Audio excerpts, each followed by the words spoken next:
So, I think it's time to make another cup of coffee and start diving into what's actually valuable and important in this life that I'm living.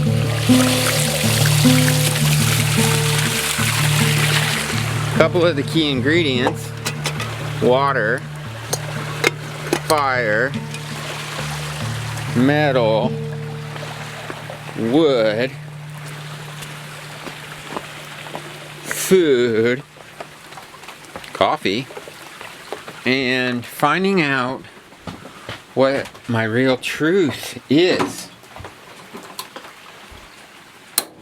minus all these distractions that happen in life. So what's really been going on is this thing. We're fixing it up. The inspiration came from this axe head that I got from my dad. I actually took it from him. It's one of the only things I've taken in my life. This is a replica of it.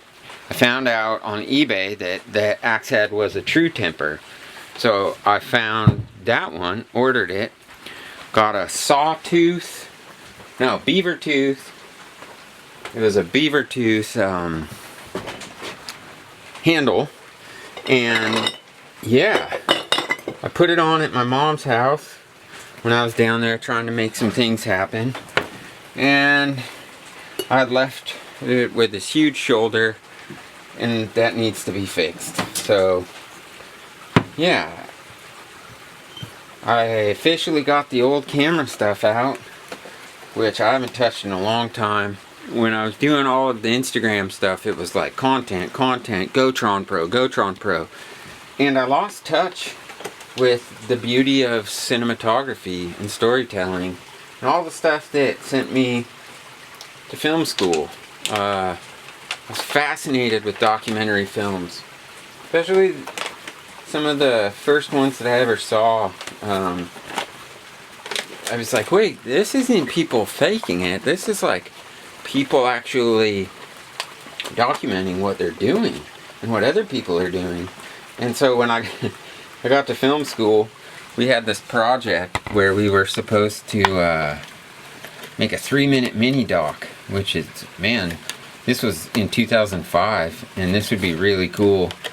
This is like how people got famous on YouTube in hindsight. So I started a YouTube in 2004, and but I got sidetracked because of likes and these different things and whatever, and surfing and all this other stuff, which surfing saved my life. A lot of things have saved my life, but the axe is saving my life now, and all this axeman stuff. Thanks, Buckin.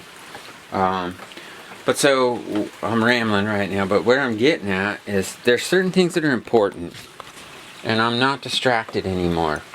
These ferments, being able to use my real gifts, and not being manipulated anymore. Like just understanding, wow, that was a crazy trip, but here we are, being able to create our own happenings that are going to help people as humanity as a whole. I'm a vulnerable person. I need to be as vulnerable as possible. It's who I am. And now I'll be able to tap into the art that I can create that was like, I wasn't doing it to my full potential, or even close to my full potential.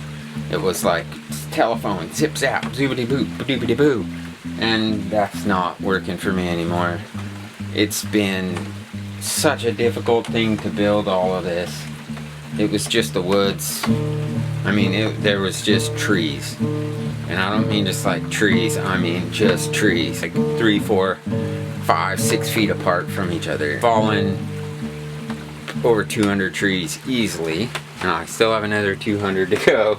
This ramble is going to be short now, but this is the beginning of the first video on me fixing up this axe, which I had started to fix, but I'm realizing it's not fixing. You're repairing things. You're connecting them to being what they are The raw milk has been life-changing for me, but at this point, it's a long drive to go get that. So hopefully we get goats or a cow out here would be rad.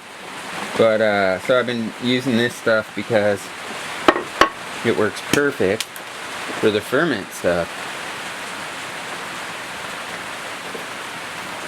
So good. There's hibiscus in there, blueberries, all sorts of jazz. My gut was ruined from all the antibiotics when I ended up, basically, it's what drove me into the loony bin. 9 rounds of antibiotics when I had the MRSA. And I'm starting to figure out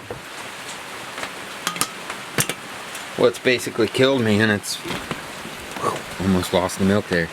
It's been being away from nature, straight up. I always felt comfortable in nature, never felt comfortable at home. Would stare out the window all day, just wanting to be out of the suburbs. And now I'm out of it. I have no excuse. You don't need money out here. It doesn't, you can't pay the trees. You need to build an axe. All finally starting to make sense that everything you go through is good. As bad and as crazy as it is, it's good because you catch back up to yourself and you realize that, like, this thing is an opportunity to learn. This experience here in the life school, we can learn. The coffee's so good at this point in my life, especially not having the weed. Here's the axe video. Thank you for the support. More shooting down the line. Later. So we started in on some stuff today. Made an absolute mess. But we've got half of an axe done. And we've got this hatchet taken apart, which will eventually be another axe. And we're gonna get this baby convexed out instead of concave so it won't stick. Right here it dips down like a skate ramp, and we're gonna make it so it goes whoop bop, whoop bop, whoop bop, like a surfboard. This is the learning process. This is what we did. This right here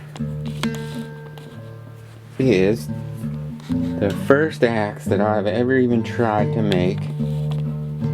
Number 1. The natural.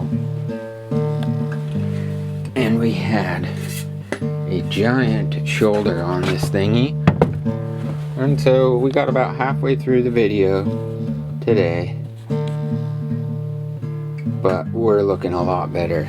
And I would really like to get it about a ½ an inch further down on that shoulder. But we're making some serious progress. Learning. We're going to pull the little metal wedge that's in there out of there. You can kind of see it in there now. So we'll get that thing out and we'll put some other ones in. Or we'll be able to actually use the wooden wedge. Or one that came with the new axe handle that I got at Jerry's. And yeah. This true temper will be, you know, the main splitting axe. The handle's a little too long for me. This is too big for me. I like the smaller ones I've already learned. But it's like, boom. So now we got.